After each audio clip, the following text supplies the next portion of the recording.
الذي خلقكم من نفس واحدة وخلق منها زوجها وبث منهما رجالا كثيرا ونساء واتقوا الله الذي تساءلون به والأرحام إن الله كان عليكم رقيبا. يا أيها الذين آمنوا اتقوا الله وقولوا قولا سديدا يصلح لكم أعمالكم ويغفر لكم ذنوبكم ومن يطع الله ورسوله فقد فاز فوزا عظيما. أحبابنا الكرام، أوصيكم مع وصية نفسي بتقوى الله سبحانه وتعالى، فلقد فاز المتقون. ولنعلم أن هذه الوصية هي وصية الله تبارك وتعالى للأولين والآخرين، لذا أستخدم هذه الفرصة الذهبية العظيمة لوصيتكم مع وصية نفسي بتقوى الله subhanahu wa ta'ala. Ndugu katika imani, natumia nafasi hii katika kuelekeza wasia kwenu na kuelekeza wasia katika nafsi yangu kunako suala zima la kumcha Allah tabaraka wa ta'ala. Alkullu aarif, ana wa ant kilana na'rif أننا الآن في شهر من أشهر الحرم. Kila mmoja katika wewe na mimi sote tunatambua kwamba tupo katika mwezi miongoni mwa miezi mitukufu. Tupo ndani ya mwezi wa Dhulqaada, mwezi huu ukiwa unaenda mwishoni kabisa kumalizika. Tukiwa leo tupo katika tarehe ya 28 ndani ya mwezi huu wa Dhulqaada. Kwa hiyo zimebaki siku mbili ama moja kumalizika kwa mwezi huu. Na ni mwezi gani ambao unafuata baada ya huu? Ni mwezi miongoni mwa miezi mitukufu pia ambayo Allah tabaraka wa taala amekuja kuelezea kwenye Qur'an. Anasema kuna miezi ambayo ni mitukufu ambayo ipo minne. Huu ni miongoni mwao, mwezi wa Dhulqaada. Lakini mwezi unaofuata, mwezi wa Dhulhijja, pia ni mwezi katika miezi mitukufu ambayo Allah tabaraka wa taala amekuja kuielezea. Ndugu Waislamu, pointi ya msingi ni ipi ambayo tunataka kuzungumzia?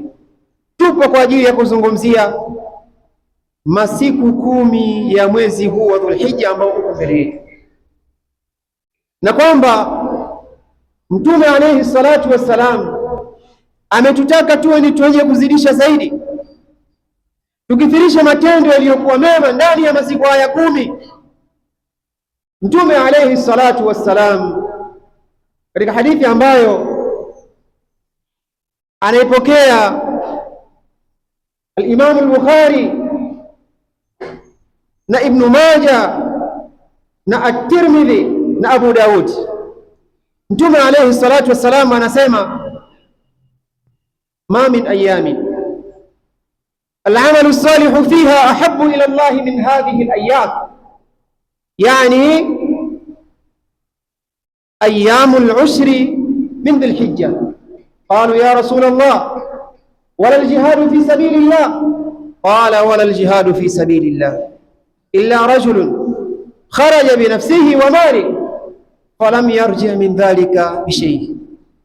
Mtume katika hadithi hii anasema hakuna masiku katika masiku ya Allah aliyoyaumba masiku ambayo ni bora zaidi kuliko masiku haya, masiku 10 ya mwezi wa Dhulhijja, masiku 10 ya mwanzo ya mwezi wa Dhulhijja. Mtume anasema hakuna masiku bora zaidi ya masiku haya. Masahaba al-kiram wakamuuliza Mtume sallallahu alaihi wasallam, ewe Mtume wa Allah, sababu Mtume anasema matendo ambayo yanafanywa ndani ya masiku hayo yanapendeza zaidi na yanakuwa ni bora zaidi kuliko matendo ambayo yanafanywa katika miezi mingine iliyosalia na katika masiku mengine yaliyosalia. Masahaba wakamuuliza Mtume sallallahu alaihi wasallam, ewe Mtume wa Allah, wala jihadu fi sabilillah, hata kupigania katika dini ya Allah, kupambana katika njia ya Allah pia matendo? Tunajua ndugu zangu katika imani kwamba jihad min afdhalil a'mal ala al-itlaq, kwamba kupambana, kupigana jihadi katika njia ya Allah ni katika matendo namba moja yaliyo bora zaidi kuliko matendo yote. Sasa Mtume sallallahu alaihi wasallam alipokuja na mazungumzo haya akasema ya kwamba matendo ambayo yanafanywa ndani ya masiku 10 haya ya mwanzo ya mwezi wa Dhulhijja yanapendeza zaidi kwa Allah kuliko matendo yanayofanywa katika maeneo mengine. Hakuna matendo ambayo yanaweza kufikia matendo haya kwa ubora. Masahaba wakamuuliza Mtume wa Allah, ina maana hata kupigana, kupambana katika njia ya Allah pia, jihadi pia haiwezi kufikia matendo ambayo yanafanywa ndani ya masiku 10 ya mwezi wa Dhulhijja? Jihadi haiwezi kufikia ubora wa masiku hayo matendo hayo? Mtume sallallahu alaihi wasallam akasema kuwaambia, wala aljihadu fi sabilillah, hata kupambana, kupigana katika njia ya Allah, katika dini ya Allah, tendo hili pia haliwezi kufikia matendo ambayo yanafanywa katika masiku 10 haya ya mwezi wa Dhulhijja. Mtume anasema wala aljihadu fi sabilillah, wala kupambana jihadi katika dini ya Allah, katika njia ya Allah, pia hili tendo haliwezi kufikia matendo ambayo yanafanywa katika masiku 10 ya mwanzo ya mwezi wa Dhulhijja. Tendo hili haliwezi kufikia ubora wa matendo haya ambayo yanafanywa katika masiku haya. Sote tunajua sisi ni adha kiasi gani wanaipata wale ambao wanapambana katika njia ya Allah. Ni moja katika mambo mawili, imma nasru wa imma shahada. Ima mtu anusurike arudi na malipo yaliyokuwa makubwa, ima mtu afe katika njia ya Allah na hali ya kuwa ni shahidi. Na nyinyi mnajua kwamba yeyote yule atakayekufa katika njia ya Allah, laysa lahu illa aljanna, hana yeye isipokuwa pepo mbele ya Allah. Yeyote yule ambaye atakuwa maisha yake, uhai wake mwisho kabisa umemalizikia katika kupigania dini ya Allah, katika kupambania dini ya Allah, huyo mtu hana malipo isipokuwa ni pepo kabisa, ala al-itlaq. Hakuna kubabaisha kwa dalili ambazo zimekuja. Mtu ambaye amekufa katika jihad, huyo moja kwa moja ni peponi, hakuna cha kumzuia yeye. Lakini hebu angalia, inakuja kuambiwa jihadi pia si bora, tendo hili si bora kuliko matendo ambayo yanafanywa ndani ya masiku 10 haya ya mwanzo ya mwezi wa Dhulhijja. Mtume akasema isipokuwa mtu ambaye atakuwa katika hiyo jihadi ametoka kwa mali yake na akatoka na yeye mwenyewe nafsi yake akaenda kupambana jihadi, kisha hakikurudi katika viwili hivyo, yeye mwenyewe hakurudi na wala mali yake pia haikurudi, maana yake vyote vikaangamia katika njia ya Allah.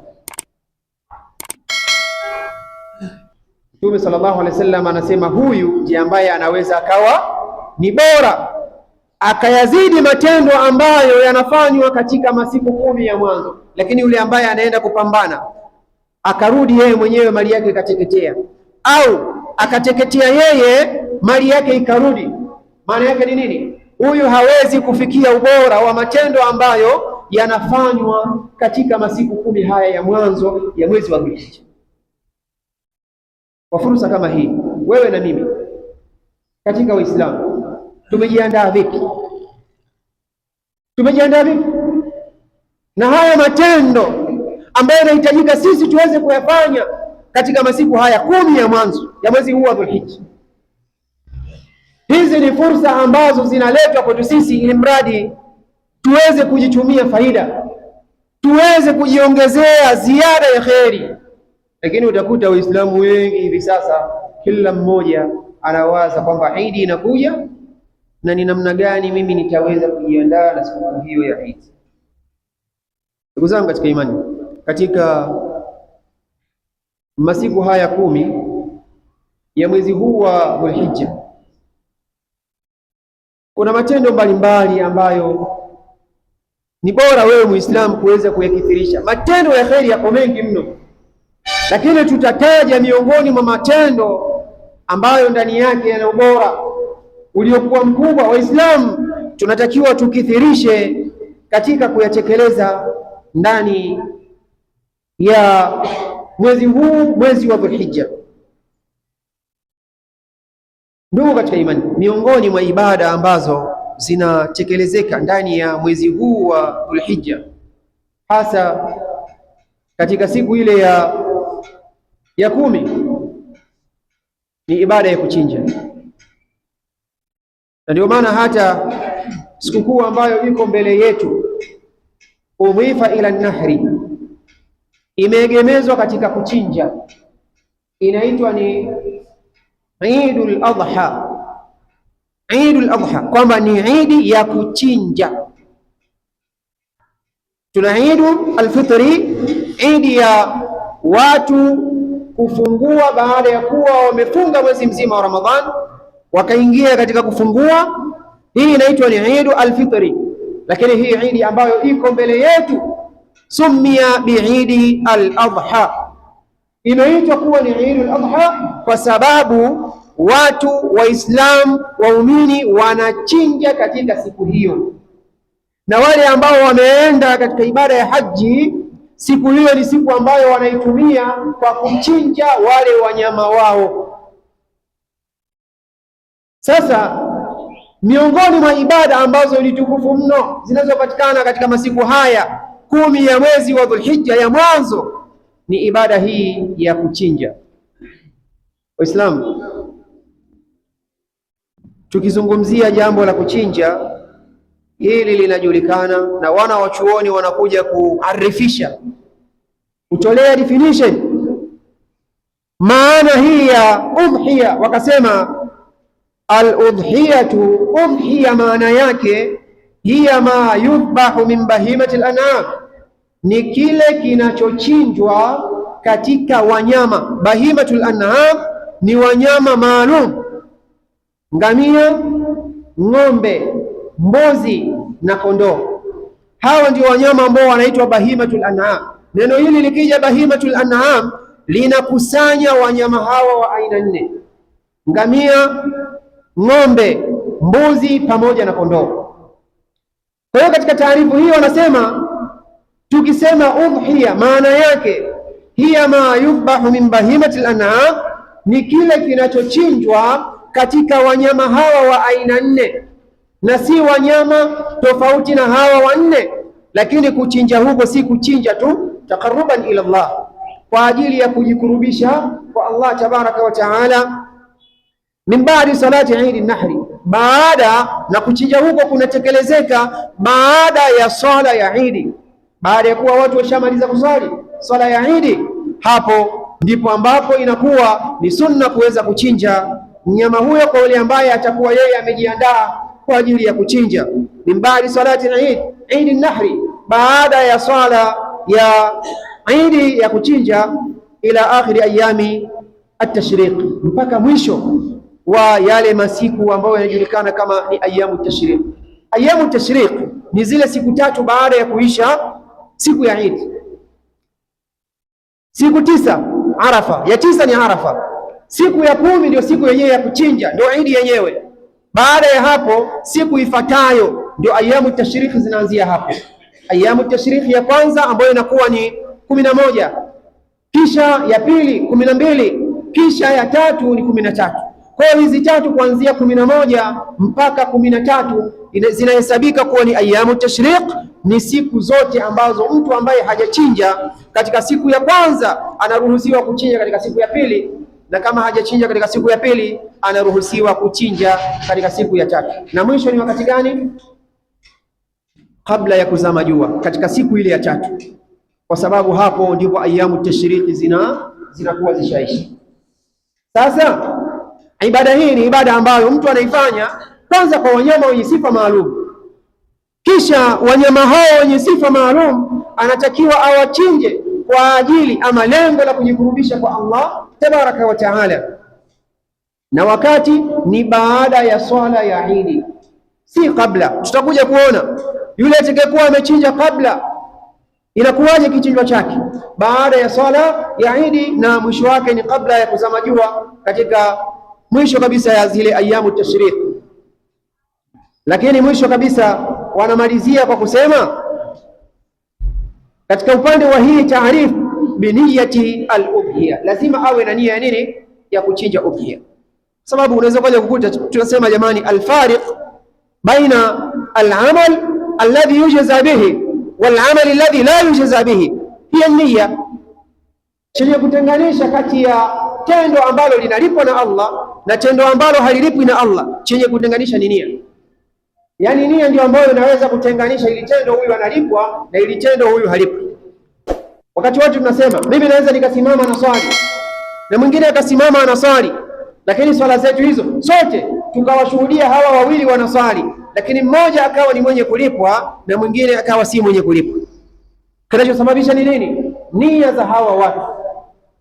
Nia yake huyu mmoja ni fasida, bovu, haswali kwa ajili ya Allah, au anacheza cheza tu kama vile anachukua mazoezi, lakini huyu wa pili amesimama anaswali kwa ajili ya Allah. Kwa hiyo huyu ndiye ambaye anastahili kuweza kulipwa na Allah tabaraka wa taala. Kwa sababu gani? Kwa sababu nia yake imekuwa nia sawa sawa.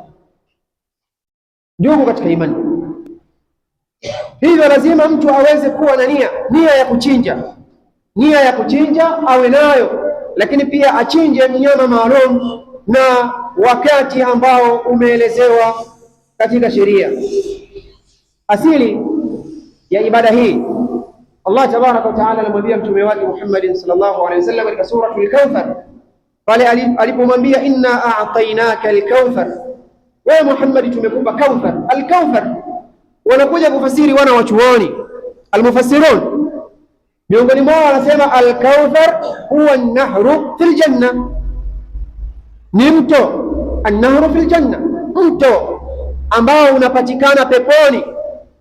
Mto huu ni rasmi kwa ajili ya mtume alayhi salatu wassalam, na huu mto kuna wakati fulani mnaweza mkasikia mnasomewa hadithi kwamba mtume alayhi salatu wassalam anasema siku ya Kiyama umma wake utakuja kunywa katika birika ambalo ameandaliwa yeye maalum kwa ajili yake. Birika hilo urefu wake ni mwendo wa mwezi mzima, kina chake ni urefu wa mwendo mzima. Vyombo ama vikombe vya kunywea maji hayo wingi wake ni kama wingi wa nyota angani ama mbinguni, na maji hayo ni meupe kuliko maziwa na ni matamu zaidi kuliko asali. Mtume alayhi salatu wassalam anasema mwenyewe, atakayekunywa maji hayo lam yadhma ba'dahu abadan, hawezi kupata kiu milele. Sasa huu mtu ambao unaitwa ni al-Kauthar, wafasiri wanasema ambao unatoka peponi, ndio ambao unatiririsha maji na kuingia katika hilo birika, kuingia katika hilo karo ambalo mtume sallallahu alaihi wasallam atakuja hapo yeye pamoja na umma wake kwa ajili ya kunywa katika birika hilo, katika karo hilo. Sasa Allah tabaraka wa taala anaelezea neema ambayo amempatia mtume wake, anamwambia inna a'tainaka al-kauthar, hakika sisi tumekupa wewe Muhammad al-Kauthar, neema iliyokuwa kubwa. Mto huu ambao unapatikana wapi? Peponi, na neema nyingine nyingi ambazo zimesalia.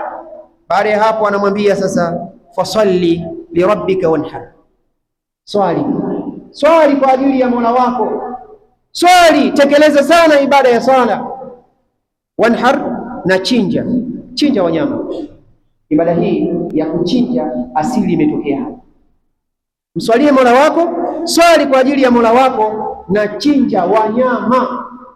Hii ikiwa ni kama shukrani kwa yale ambayo Allah amekupatia. Wapi? Amekuandalia peponi, kakuandalia Kauthar ambao ni mto pamoja na neema nyingine nyingi ambazo zimesalia. Sasa mswalie Mola wako, swali kwa ajili ya Mola wako na chinja wanyama kwa ajili ya kujikurubisha kwa nani? Kwa Allah tabaraka wa taala. Ndugu katika imani, Allah subhanahu wa ta'ala pia anasema ndani ya Qur'an kuzungumzia sasa ibada hii ya kuchinja, walikulli ummatin ja'alna mansakan, na kila umma tumeuwekea sheria hii ya kuchinja. Allah anaelezea, anasema si nyinyi tu umma wa Muhammad, bali kila umma tumeuwekea sheria hii ya kuchinja. Lengo na kusudio, liyadhkuru ismallahi ala ma razaqahum min bahimati al-an'am, ili wapate kulitaja jina la Allah kwa vile ambavyo Allah amewaruzuku katika wanyama. Watu wanapokuwa wanachinja wanalitaja jina la nani? La Allah tabaraka wa taala. Kwa Allah anasema kila umma tumeuwekea sheria ya kuchinja, lengo walitaji jina la Allah kwa vile ambavyo Allah tabaraka wa taala amepata kuwaruzuku katika wanyama. Allah tabaraka wa taala anamalizia anasema, fa ilahukum ilahu wahid, mola wenu nyinyi ni mola mmoja. Yani hao ambao wametangulia, watu wa Nuh, watu wa Musa, watu wa Isa, watu wa Daud, watu wa nani, wote hao pamoja na nyinyi watu wa Muhammad alayhi salatu wassalam wa alayhimus salam, nyote nyinyi mola wenu ni mola mmoja. Na ndio maana akawawekea sheria moja, sheria ambazo zinafatana, sheria ambazo zinalingana. Sheria yenu ni moja kwa sababu mola wenu pia naye ni mmoja. Fa ilahukum ilahu wahid falahu aslimu, kwake yeye jisalimisheni. Wabashiril mukhbitin, mwisho kabisa Allah anasema wape bishara njema ewe Muhammad. Kina nani? Almukhbitin. Almukhbituna ni akina nani? Almukhbitun ni waumini. Katika fasiri ambazo wamekuja nazo wafasiri wa Qur'an, ni waumini ambao yakhda'una lillah tabaraka wa taala, ni wale waumini wenye kumnyenyekea Allah tabaraka wa taala. Wabashiril mukhbitin, wape bishara njema wale wenye kumnyenyekea Mola wao tabaraka wa taala kwa kufanya matendo mbalimbali yaliyokuwa ya kheri na kuachana na yale ambayo ni ya shari. Ndugu katika imani, hayo ndiyo maneno ya Allah tabaraka wa taala kuelezea ya kwamba jamani, msije mkaona kama vile mnawekewa uzito kwenu nyinyi, au kwamba nyinyi mmependelewa zaidi kuliko wengine ambao wamepita, bali katika ibada hii ya kuchinja tuliwawekea pia wale ambao wamepita kabla yenu, na lengo na kusudio mpate kulitukuza na kulitaja jina la Allah tabaraka wa taala kwa vile ambavyo amekuruzukuni. Ni zipi sharti za kuchinja za upya? Tukija katika upande wa masharti ambayo inahitajika kuweza kuyazingatia kwa yule mwenye kutaka kuchinja mnyama wake, sharti ya kwanza, bulughu sin, inatakiwa huyo mnyama ambaye unataka kumchinja awe amefikia umri maalumu. Katika upande wa aina tushaelezea, tukasema kwamba mnyama ambaye anahitajika kuchinjwa ni ngamia, ng'ombe, mbuzi pamoja na kondoo. Aina ya wanyama ni wanyama hawa wa aina nne. Lakini tukija katika umri wa hawa wanyama sasa, miongoni mwa masharti wanatakiwa wao wamefikisha umri ambao umeelekezwa kisheria. Na katika upande wa umri ambao umeelekezwa kisheria, tukianza katika upande wa ngamia, ahlul ilmi wamekuja kuelezea anatakiwa awe na umri wa miaka mitano, kuanzia miaka mitano. Anayetaka kuchinja ngamia basi ahakikishe kwamba ngamia wake amefikisha umri wa miaka mitano kwenda juu. Chini ya hapo maana yake hawezi kuhesabika huyo. Miaka mitano kwenda juu. Katika upande wa ng'ombe, anatakiwa ng'ombe huyu awe ametimiza umri wa miaka miwili kwenda juu. Miaka miwili. Chini ya hapo hawezi kuhesabika huyu. Na kwa upande wa mbuzi, anatakiwa awe ametimiza umri wa mwaka mmoja kwenda juu, na upande wa kondoo awe ametimiza umri wa miezi 6 kwenda juu.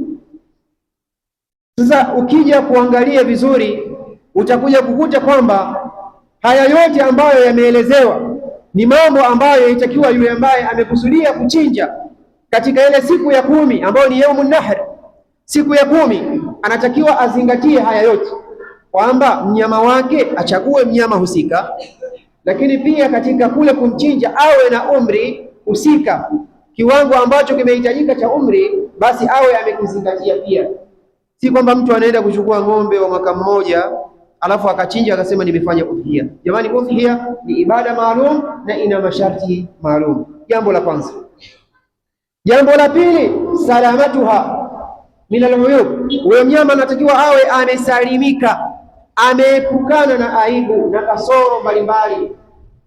Mnyama ambaye unakusudia kumchinja awe ameepukana na kasoro za aina mbalimbali, lakini kasoro hizi zikawa ni zenye kutia dosari kwenye mwili wake. Kasoro ndogo ndogo zile zinasamehewa. Ala sabili mithali, kwa mfano mbuzi ama ng'ombe kakatwa sikio kabisa, Hii ni athari ambayo inaonekana kabisa kwa huyu mnyama na inatia dosari. Lakini ikatokea labda katika sikio kuna wale ambao wanachora kwa kumchoma, pamoja na kwamba jamani, haturuhusu hili, hatusemi sheria inaruhusu kumchora. Wale wafugaji ambao wanachora wanyama kwa moto, anamchoma, jambo ambalo halifai kisheria hili. Sasa sisi tunazungumzia katika upande wetu kwamba umepata mnyama ambaye amechorwa katika namna kama hiyo. Je, huyo mnyama vipi? Hii si kasoro ambayo inatia dosari kwenye mwili wake katika maumbile yake, bali kasoro ambayo itakuwa ni yenye kudhihiri kama hiyo ambayo tumeielezea. Hana sikio kabisa, au mguu hana mguu kabisa, au anaumwa na maradhi, kakondeana mpaka mbavu zinaonekana. Hii ni kasoro ambayo imedhihiri wazi wazi kabisa. Kasoro zote hizi na nyingine ambazo zinafanana na hizi inatakiwa Muislamu aepukane nazo wakati wa kuchagua huyo mnyama ambaye anakusudia kuweza kumchinja. Lakini jambo la tatu miongoni mwa masharti ambayo atakiwa kuweza kuyazingatia, hurmatu bai'iha, ni uharamu wa kumuuza huyo mnyama. Yaani kuna wakati fulani mtu anaweza kawa ana meki, yaani ana visenti vyake, leo kapata 200, kesho kapata 100, kesho kutwa 1000, anaweka. Mwisho akanunua mnyama, akasema huyu mnyama ni kwa ajili ya udhiya, nataka kuchinja mimi siku ile ya 10. Sasa huyu mnyama ambaye amemnunua na amemwandaa kwa ajili ya kuchinja ile siku ya 10, ni haramu kumuuza mnyama huyu, wala haitakiwi kumtumia kwa matumizi mengine yoyote yale. Kashamwandaa, umemwandaa ngamia wako pale, umemwandaa mbuzi wako, ng'ombe wako, kondoo wako, huyu mnyama muache kama alivyo, usije ukamuuza. Ni haramu, haifai kumuuza wala haifai kumbadilisha, kusema nambadilisha huyo nachukua mwingine, haifai. Yule ambaye umemwahirisha huyo khalas, qudhiya al-amr, huyo inatakiwa awekwe aje kuchinjwa katika wakati ujao. Na inaweza ikatokea ahlul ilmi wanaelezea pia kwamba mtu anaweza akamweka kisha huyu mnyama akafa. Hapa kuna namna mbili. Kama kufa sababu ni wewe mwenyewe, inatakiwa kumlipa, kutoa thamani ya nini, ya yule mnyama wakati huo wa kufa, si ule wakati wa kuja kuchinja. Maana anaweza akawa amekufa, huyo mnyama imetokea amekufa muda huu, tarehe 28 ya mwezi huu wa Dhulqaada. Mbuzi wakati huo akiwa anauzwa 100,000 labda na 20, mpaka kuja kufikia siku ile ya kuchinja, mbuzi wanauzwa 200,000 ama 1,500,000. Je, wewe utoe ya wakati ule ambao mnyama huyo ndio alifariki, au utoe ya wakati ule wa kuchinja? Wewe unatakiwa utoe thamani ya wakati ule mnyama alipofariki. Hata kama itakuwa imeenda mbele kule ikaja ikashuka, wakati huo anafariki ilikuwa ni 1,500,000, mwisho siku ile ya kuchinja mbuzi wakashuka, mmoja akawa anauzwa shilingi 80,000, mbona jiko utoe 1,500,000? Unazingatia ule wakati ambao mnyama huyu amefariki. Lakini ni wakati gani? Pale ambapo itakapokuwa kufa kwa mnyama huyu sababu ni wewe ndio umesababisha mnyama huyu kufa. Lakini ikitokea kwamba amekufa mwenyewe kwa maradhi na mambo mengine ambayo yamesalia, huyo mnyama wewe huna kudhamini, wewe humiliki hilo jambo. Ala kulli hal, tupo katika kuzungumzia kwamba mnyama ambaye ameandaliwa kwa ajili ya kuchinjwa udhiya haitakiwi kuuzwa. Sikilizeni maneno ya Mtume alayhi salatu wassalam, anasemaje? Mtume sallallahu alayhi wasallam anasema, man baa jilda udhiyatihi, yeyote yule atakayeuza ngozi ya yule mnyama wake ambaye amemchinja ile siku ya udhiya, fala udhiyata lahu, huyu mtu hana malipo ya udhiya. Sio nyama, ngozi ile umechuna kisha ukaenda kuiuza, huyu mtu hana malipo ya nini? Hana malipo ya udhiya. Je, kumuuza mnyama mwenyewe? Je, kuiuza nyama? Inakuwaje hapa? Mimbabi aula, ni bora zaidi Waislamu kuweza kuepukana na hili.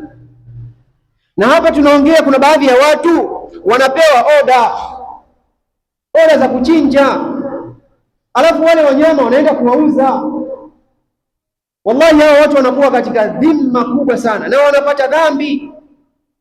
Kama Mtume alayhi salatu wassalam anamwelezea yule ambaye anauza ngozi ya mnyama wake, mnyama wa udhiya ambaye amemchinja kisha akachukua ngozi akaenda kuiuza. Mtume anasema huyu mtu hana malipo ya udhiya. Wewe ambaye unaenda kuuza kabisa mnyama, waenda kuuza nyama, watu wamejitolea, wamekuamini. Leo inafikia wakati leo unachukua zile nyama, wale wanyama unakwenda kuwapeleka sehemu nyingine. Inakuwaje kwa huyo mtu? Unabeba madhambi kiasi gani wewe? Wallahi wale wamepata, yani wale ambao wametoa wamepata, lakini wewe ambaye umefanya khiana hiyo ndiye ambaye unabeba mzigo mkubwa mbele ya Allah tabaraka wa taala. Tujiepushe na dhulma hizi, tujiepushe na dhulma hizi. Hili ni la tatu, lakini jambo la nne ni kuchinja katika wakati wake ambao ni stahiki. Kama tulivyoelezea, muda wa kuchinja ni baada ya kuwa watu wamerejea kutoka katika swala. Jamani, yeyote yule ambaye amejiandaa kwa ajili ya kuchinja asije akachinja kabla ya kwenda katika swala, achinje baada ya kurudi. Na Mtume sallallahu alaihi wasallam hilo amelizungumza wazi kabisa, akasema jamani, yule atakayekuwa amechinja mnyama wake kabla ya kurudi kwenda katika swala, kabla ya swala, huyo mtu hicho kichinjwa chake alichokichinja ni kinahesabika ni kichinjwa cha nyama tu, yani ni kitoweo cha kawaida. Yani wewe umechinja mboga ya kawaida tu katika nyumba yako, lakini hupati thawabu, hupati malipo ya udhiya. Lakini uchinjaji uliokuwa sawa sawa ambao inahesabika udhiya timilifu ni kuchinja baada ya kurudi katika swala. Ndugu katika imani, hapa pia katika upande wa hili, kwa kumalizia kufunga hili jambo la kuchinja, ukitaka kuzingatia kwamba kila mmoja katika sisi uwezo tunao kuchinja. Mimi, wewe na mwingine aliyesalia pia uwezo tunao, lakini jiulize, ni Waislamu wangapi wanachinja katika siku hii ya Yaumun Nahr?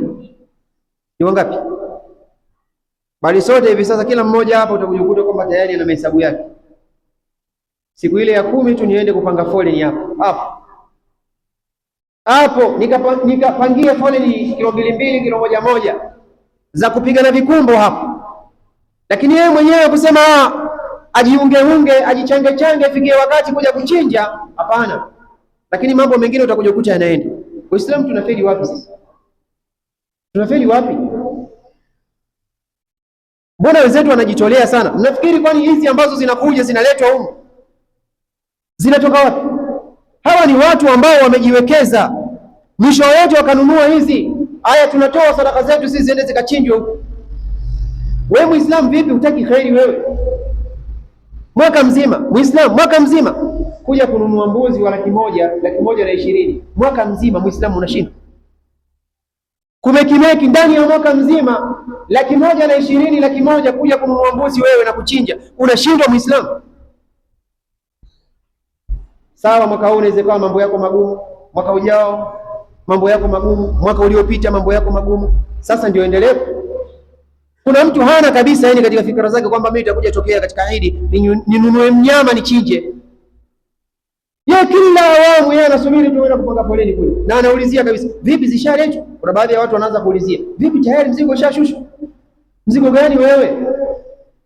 Mbona wewe mwenyewe ujipambanie? Kwani kweli uzitaki wewe?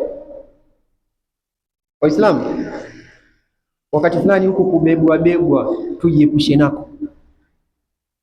Jiepushe na kubebwa. Ukizoea sana kubebwa ni tatizo hili. Wewe wakati wote mambo ya kheri utayaweka pembeni, hutafanya mambo ya kheri wewe.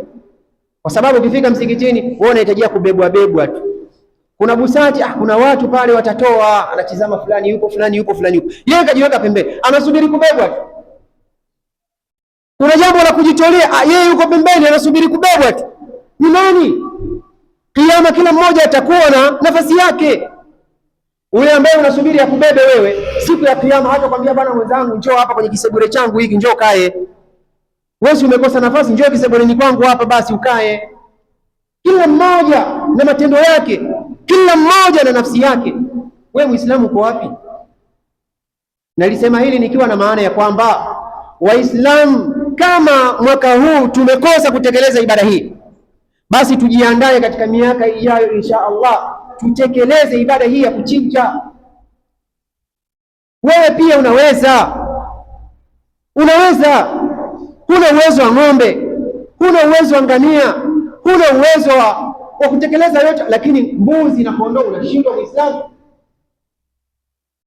Lakini pia tukija kuangalia katika upande wa ng'ombe, sheria imekuja na ngamia pia imeruhusu kwamba watu washirikiani hata 7. Zaidi ya 7 la yajuzu. Lakini watu 7 kuanzia 7 kushuka wanaweza kushirikiana katika upande wa ng'ombe pamoja na ngamia. Mkajimeki mkatafutana, mkaitana watu wangapi, 5, 6, 7, bwana tutafute ng'ombe wetu. Ng'ombe wa miaka 3 wewe mnaweza kushindwa nyinyi kununua watu 5, 7? Mnashindwa kununua ng'ombe huyo kwa ajili ya kuweza kuzipata hizo khairi ambazo zinapatikana kwa kuchinja.